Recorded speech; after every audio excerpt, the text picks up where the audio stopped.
Hello and welcome once more to my channel.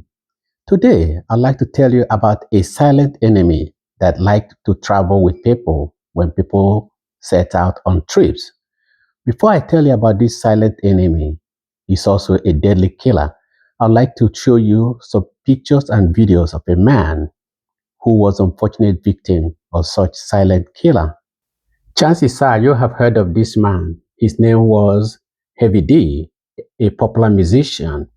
He performed on stage with the name Heavy D, but in reality his name was Dwight Arrington Myers. He died suddenly at the age of 44 after traveling. And now I'll show you his movements in the weeks before his death. This is the man in the stage performing a few weeks just before his death. Lively and performing.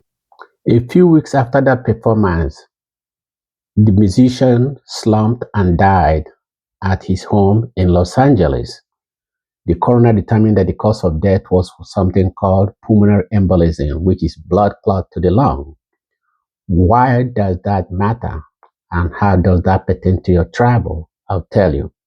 When you travel and you are sitting in one position, blood that flows down to your legs are pulled down here and they don't flow back as well as they should. Under normal circumstance, blood moves back up to the right side of your heart and to your lung where it picks oxygen.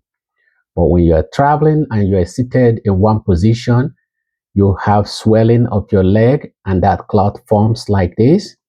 And then at the end of your travel, when you resume normal activities, sometimes the blood clot breaks up, travels up through your legs or some other deep veins in your abdomen, occasionally from your arms, goes to the right side of your heart, to your lungs, and then you have something called pulmonary embolism, which is what killed the man in question.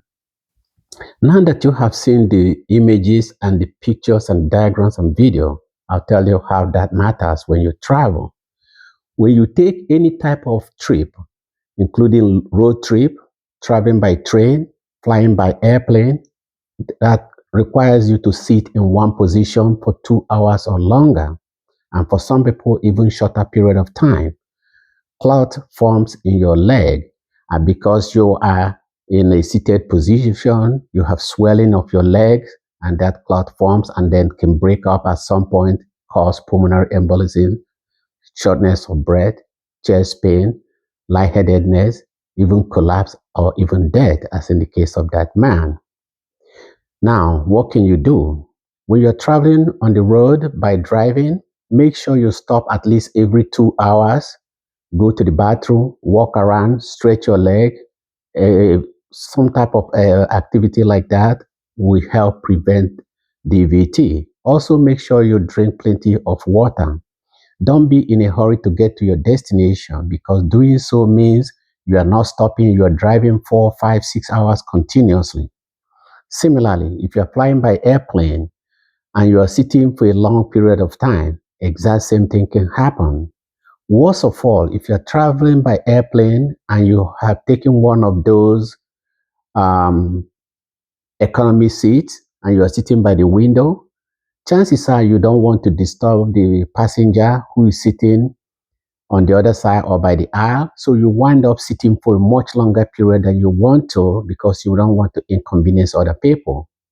That puts you at greater risk compared to people who are sitting in business class or people who are sitting in the middle seat or aisle seat, because those people have more opportunity to get up and walk around.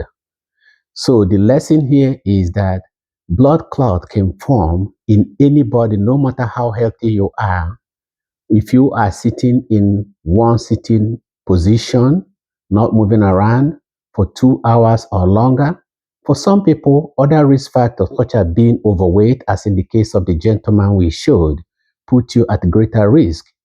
Others, people who have things like cancer of any kind, increases your risk when you travel. Also, if you have had recent surgery within the last 3 to 6 months, such as abdominal surgery, orthopedic surgery of the hip or the legs and you have not been moving about or you had a cast, that combined with road trip increases your risk of having blood clot or pulmonary embolism. Some women who have had recent pregnancy or who have delivered are also at greater risk, or people taking hormones such as birth control pills. So please be aware of this common problem. Don't be a statistic. Do the right thing. Get plenty of exercise or stretches in between your trips. Thank you. Until next time.